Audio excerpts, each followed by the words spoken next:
Good morning students. आज हम अपना एडमिशन ऑफ पार्टनर्स का नेक्स्ट टॉपिक शुरू करेंगे, जो कि नाम है नए साझेदार का प्रवेश। इससे संबंधित कुछ थ्योरी है और क्या कार्य होते हैं वो हम समझेंगे। अभी तक हमने नए साझेदार के प्रवेश पर जो चेंजेस होती हैं, जो समस्याएं आती हैं वो देखी। समस्याओं में जितनी भी समस्याएं थी उनमें से नए साझेदार के प्रवेश के समय पर न्यू प्रॉफिट शेयरिंग रेशियो निकालना सीखा, सैक्रिफाइसिंग रेशियो निकालना सीखा, वैल्यूएशन ऑफ गुडविल यानी कि ख्याति का मूल्यांकन निकालना करना सीखा।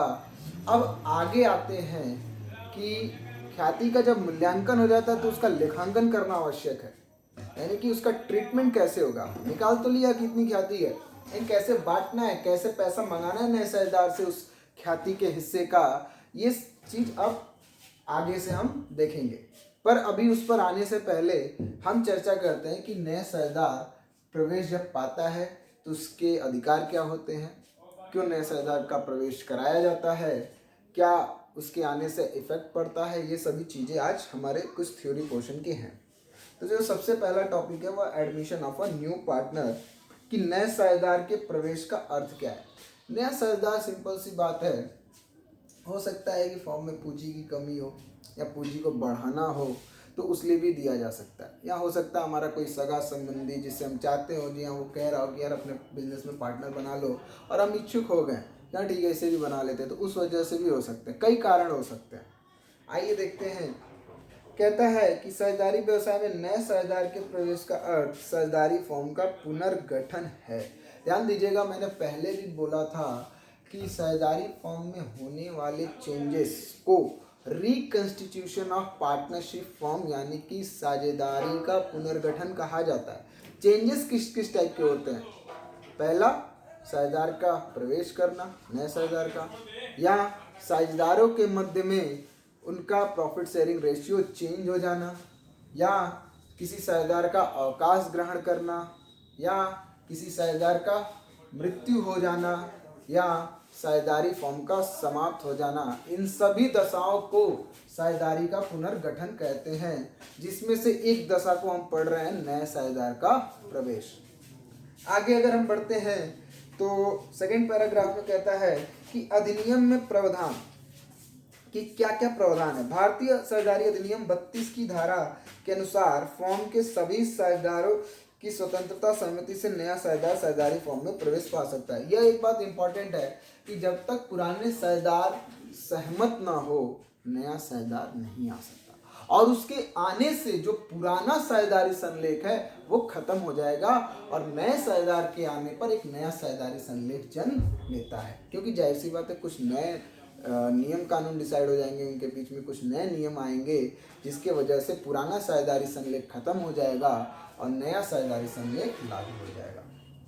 आगे बढ़े तो देखते हैं कि साझेदारी फॉर्म में निम्नलिखित योग्यता कहता है कि कौन कौन बन सकता है। तो सबसे पहला तो एक इंडिविजुअल, एक व्यक्ति बन सकता है बहुत आसानी से, जो वयस्क हो, एडल्ट हो, 18 साल से ऊपर का हो, वह साझेदारी फॉर्म में बहुत ही सरलता से नया साझेदार बन सकता है। आगे है माइनर यानी कि अवयस्क, तो अवयस्क पार्टनर नहीं बन सकता। अगर बनता भी है तो ध्यान दीजिएगा, अगर बनता है तो उसके गार्जियन का सपोर्ट होगा और सिर्फ लाभ का हिस्सेदार होगा। अगर फॉर्म को किसी साल हानि होती है तो उस हानि को उस फॉर्म के वयस्क साझेदार जो अडल्ट है वो सहेंगे, न कि माइनर यानी कि अवयस्क साझेदार नहीं सहेगा। यानी कि माइनर सिर्फ और सिर्फ लाभ में ही हिस्सा ले सकता है, हानि की दशा में नहीं। माइनर के केस में क्या कहता है, किसी अवयस्क को साझेदारी फॉर्म के सभी साझेदार की स्वतंत्रता सहमति से फॉर्म में नया साझेदार बनाया जा सकता है। अवयस्क साझेदार फॉर्म में केवल लाभ के लिए हिस्सेदार होगा, साझेदार होगा। यानी कि अगर बनाया भी जाना है तो पूरे के पूरे सारे पुराने साझेदार सहमत होने चाहिए, उसके गार्जियन का सपोर्ट होना चाहिए, और उसे सिर्फ और सिर्फ लाभ में ही साझेदार बनाया जाएगा।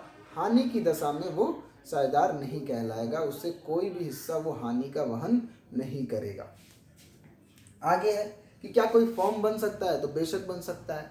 कोई दूसरा बिजनेस किसी का है, वो पार्टनर बनना चाहता है, कोई फर्म पार्टनर बनना चाहती है हमारी फर्म में, यानी दो फर्म भी मिलकर पार्टनरशिप चला सकते हैं। एक फर्म पहले से ABC की, D&E की दूसरी फर्म है, वो फर्म भी हमारा पार्टनर बनना चाहती है तो फर्म भी पार्टनर बन सकता है। क्या कहता है, किसी फर्म को नए साझेदार की तरफ प्रवेश दिया जा सकता है। इस स्थिति में दूसरी फर्म का विघटन नहीं होता है, बल्कि यह पहली फर्म में एक नए साझेदार के रूप में रहेगी और दोनों फर्म अपना अलग अलग व्यवसाय करती रहेंगी। इस प्रकार फिर कहता है कि अन्य संस्थाएं एवं संघ, कहता है कि अन्य संस्थाएं और संघों को भी नए साझेदार की तरह साझेदारी फर्म में प्रवेश दिया जा सकता है। और भी कोई अदर इंस्टीट्यूशन, कोई ऑर्गेनाइजेशन अगर किसी के साथ पार्टनरशिप करना चाहती है तो कर सकती है, इसमें कोई भी रोक टोक नहीं है। लेकिन एक बात ख्याल रखना कि पुराने साझेदार सहमत होंगे, उसके बाद ही नया पार्टनर आएगा। फिर है नए साझेदार के प्रवेश की आवश्यकता। दो चार बातें तो सिंपल है कि क्यों आवश्यक है। या तो पूंजी की कमी हो रही हो हमारे पास, या हम पूंजी बढ़ाना चाहते हो, ठीक है, या हो सकता है कि पूंजी बढ़ा के बहुत अच्छा लाभ कमाना चाहते हो। कई सारे वजह हो सकती हैं। देखते हैं पहला क्या लिखता है, साझेदारी फर्म के व्यापार का विस्तार होते रहने पर अतिरिक्त पूंजी की आवश्यकता अगर पड़ती है तो नए साझेदार का प्रवेश कराना आवश्यक दिखने लगता है। फिर है व्यवसाय के कुशल प्रबंध संचालन हेतु विशिष्ट योग्यता अधिकारी व्यक्ति की आवश्यकता।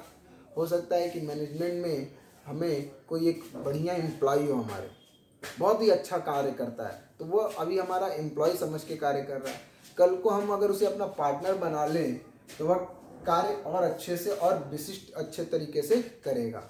तो एक ऐसे योग्य व्यक्ति को पार्टनर बनाना जिसका हमें मैनेजमेंट में बेहद ही आवश्यकता हो। फिर है फर्म में कार्यरत किसी कर्मचारी की विशिष्ट योग्यता का गहन लाभ उठाने हेतु उसे साझेदार बनाने की आवश्यकता, वही बात है।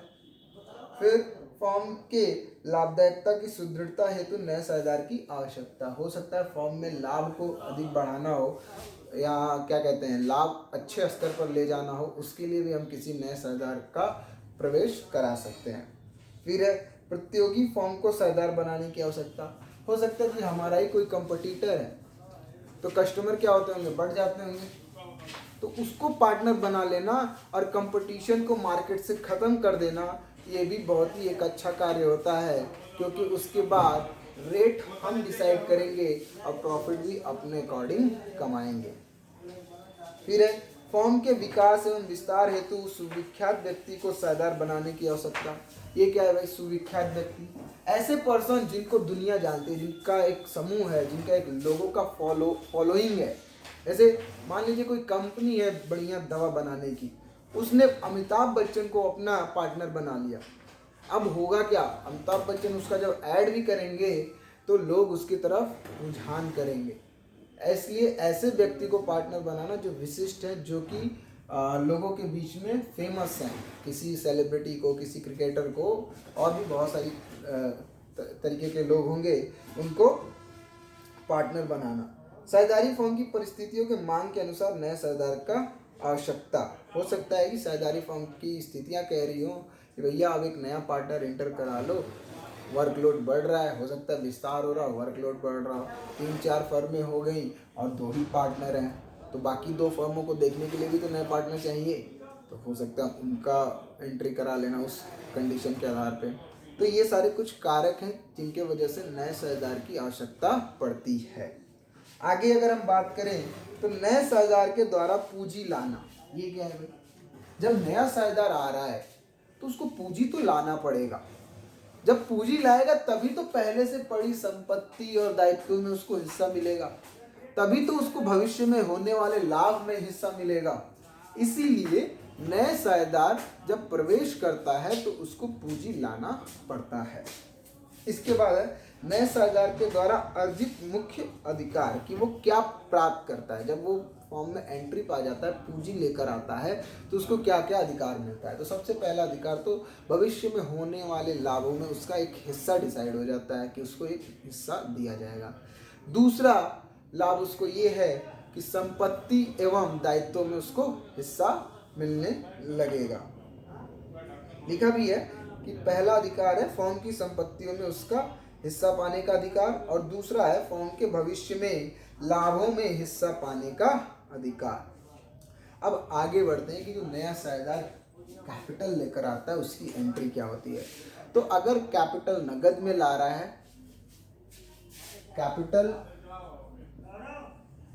ब्रॉट बाय पार्टनर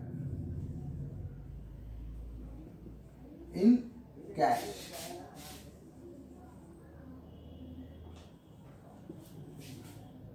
ये न्यू पार्टनर कर लेते हैं। नए साझेदार के द्वारा अगर पूंजी कैश में लाई जा रही है तो आपको कैश में लाने की एंट्री पता है। पूंजी की एंट्री होती है कैश अकाउंट डेबिट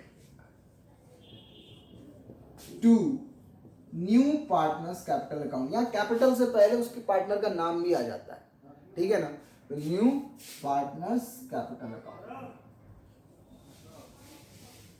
ये वही एंट्री है जो आपने बचपन में सीखी थी, व्यवसाय लगाकर पूंजी आरंभ करना, cash account debit to capital account. वहाँ एकाकी व्यवसाय में हम सिर्फ कैपिटल इसलिए यूज करते थे क्योंकि मालिक एक होता था। यहाँ पे भी कैपिटल ही लिख रहे हैं लेकिन नाम पार्टनर का आ जा रहा है कि पता तो चले कि ये इस पार्टनर का कैपिटल है, ये इस पार्टनर का कैपिटल है। वही एंट्री आ रही है cash account debit to new partners capital account. अगर वही पैसा वो बैंक के जरिए देता है तो इस कैश की जगह बैंक यूज कर लेंगे।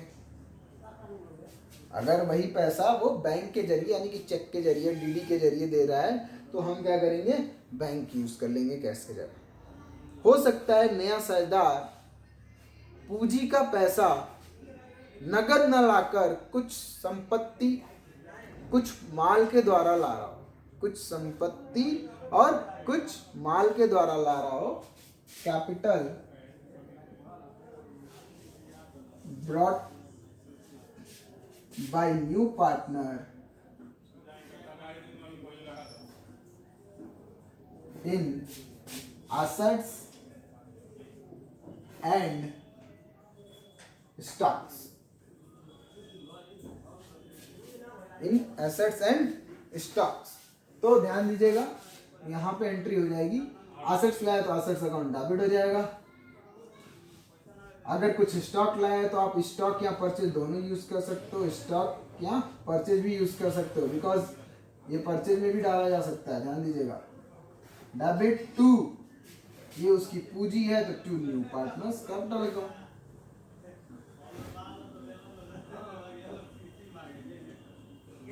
यही पूंजी अगर उसने पैसे के रूप में दी होती तो कैश अकाउंट डेबिट हो जाता, बट वो पूंजी अगर एसेट्स और स्टॉक के रूप में दे रहा है तो एसेट्स अकाउंट डेबिट हो गया। जितने का एसेट्स उसने दिया, जितने का उसने सामान दिया उससे वो परचेज डेबिट हो गया और वो कुल पैसा उसके पूंजी में हम न्यू पार्टनर्स कैपिटल अकाउंट में क्रेडिट कर दिए। आगे अगर हम बढ़ते हैं तो ये बात थी कि नए साझेदार के प्रवेश पर क्या क्या कुछ नियम कानून है, क्यों जरूरत पड़ता है और कैसे वो अपनी पूंजी लाता है। ये दो बेसिक एंट्रियां हैं। आपको सवाल में कह सकता है कि वो पूंजी का पैसा नगद ला रहा है, हो सकता है कि कह दे कि वो अपनी पूंजी का कुछ पैसा नगद ला रहा है, कुछ पैसा संपत्ति के रूप में ला रहा है। तो जितना कैश में लाएगा उससे कैश अकाउंट डेबिट, जितना संपत्ति के रूप में लाएगा उससे एसेट्स अकाउंट डेबिट, जितना सामान के रूप में लाएगा उससे परचेज अकाउंट डेबिट, और तीनों का टोटल लगाकर हम क्रेडिट कर देंगे न्यू पार्टनर्स कैपिटल अकाउंट। तो ये था हमारा जो नया साझेदार पूंजी का पैसा लेकर आता है उसका कैसे लेखा करते हैं। अब आगे आते हैं जो हमारा मेन टॉपिक है, चौथी समस्या है ख्याति के लेखांकन की समस्या। ख्याति का लेखांकन कैसे करते हैं। तो आगे अगर हम बढ़ते हैं, इसकी ध्यान दीजिएगा, इसकी थ्योरी में पूरा कराऊंगा, उसके बाद ही इसके प्रैक्टिकल पोर्शन पे आऊँगा, क्योंकि लेखांकन, ख्याति का लेखांकन सबसे इम्पोर्टेंट है नए साझेदार के प्रवेश वाले चैप्टर में भी, और आगे जो है आपका चैप्टर साझेदारों का अवकाश तथा मृत्यु, और फिर साझेदारी का समापन, इन तीनों चैप्टर में ये टॉपिक बहुत ही इम्पोर्टेंट है। और इसको आप ध्यान से अगर नहीं पढ़ते हैं तो इन तीनों चैप्टर्स में आप गोता लगाते रहोगे, आपको समझ नहीं आएगा। इसलिए अगर हम जब आगे बढ़ते हैं तो इसकी जो पूरी की पूरी थ्योरी है वो मैं पढ़ूंगा भी और आपको कराऊंगा भी, क्योंकि एक भी टॉपिक छूटना इसमें सही नहीं है। जहाँ से ये शुरू होता है पेज नंबर 35 से, कहता है नए साझेदार के द्वारा ख्याति की राशि लाना क्यों लाई जाती है, पहले ये जरा समझ लेते हैं।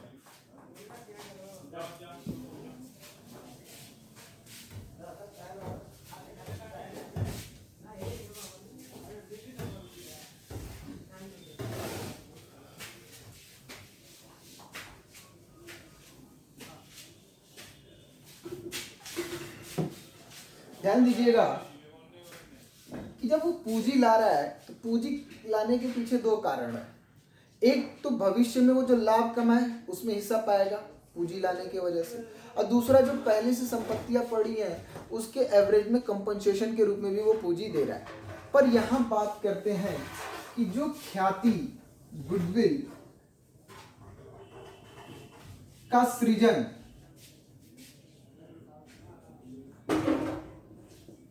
मेरे एग्जांपल में ए और बी है, जो इन दोनों ने कर रखा है वह अपने मेहनत के आधार पर पिछले कुछ सालों में किया है। अब कुछ सालों बाद सी को ये एडमिट करते हैं, तो भविष्य में जब भी वो व्यवसाय बिकेगा और ख्याति का पैसा भी पार्टनर करेंगे तो सी भविष्य में कहेगा यार इस ख्याति में से मुझे भी हिस्सा दो। कहेगा कि नहीं कहेगा? बिल्कुल कहेगा। तो जिस दिन वो आ रहा है उस दिन तक जो ख्याति का मूल्य है उसमें सी से ए और बी कहते हैं कि भैया जो इस जितने हिस्से के लिए तुम लाभ पा रहे हो उतने हिस्से का पैसा हम दोनों को दे दो। इसलिए दे दो क्योंकि उतने साल तक तुम मेहनत करके हमने गुडविल रेज किया, सृजन किया। अब आज तुम आकर फ्री का गुडविल में हिस्सा तो नहीं ना पा सकते, इसलिए गुडविल में जो हिस्सा तुम्हारा भविष्य में बनेगा उसको पाने के लिए आज जो हमारा हिस्सा है उतना तुम हमें दे दो। एग्जाम्पल के तौर पे मैं बात करता हूं कि ए और बी ने 10 लाख रुपए का गुडविल खुद से सृजित किया और जिस दिन सी को ए एडमिट कर रहे हैं 1/4 भाग के लिए, उस दिन तक तो सी का कोई हिस्सा नहीं था गुडविल में। तो ये कहते हैं कि भैया एक काम करो 1/4 हिस्सा तो तुम भविष्य में गुडविल में मांगोगे, तो आज पहले जब तक 10 लाख जो हम दोनों निर्माण किया है उस दिन तक 10 लाख में 1/4 हमें दे दो। तो सी क्या करेगा? 10 लाख का 1/4 यानी कि 2.5 लाख रुपए ए और बी को दे देगा, ए और बी को दे देगा। इस प्रकार ख्याति का मूल्यांकन और लेखांकन करना नए साझेदार में जरूरी हो जाता है। आज के इस वीडियो में मैं छोटा ही रख रहा हूँ, आप थ्योरी पोर्शन थोड़ा पढ़िएगा। मैं नेक्स्ट वीडियो में जो चर्चा करूँगा सिर्फ और सिर्फ ख्याति के लेखांकन की ही चर्चा होगी, उसकी पूरी थ्योरी और उसमें जो एंट्री आएंगी उनकी चर्चा होंगी। 1-2 वीडियो बड़ा ही क्रूशियल होगा, बड़ा ही इंपॉर्टेंट होगा। अगर आप इसको मिस करोगे, ध्यान नहीं दोगे तो आपका नुकसान होगा। मैं इस वीडियो में ख्याति के लेखांकन की चर्चा इसलिए नहीं कर रहा कि मैं उस पर टोटली और सिर्फ उसी पर वीडियो बनाना चाहता हूँ, क्योंकि इसमें आज दूसरा टॉपिक भी हो गया कि साझेदार का क्यों प्रवेश कराना आवश्यक है, क्या नियम है, कौन कौन बन सकता है। तो ये थ्योरी आप घर पर आज बैठकर कर लीजिए। 15-20 मिनट का ये क्लास है। नेक्स्ट वीडियो कल जो मैं डालूंगा वो सिर्फ और सिर्फ ख्याति के लेखांकन पर ही होगा। आज के लिए इतना काफ़ी है। Thank you.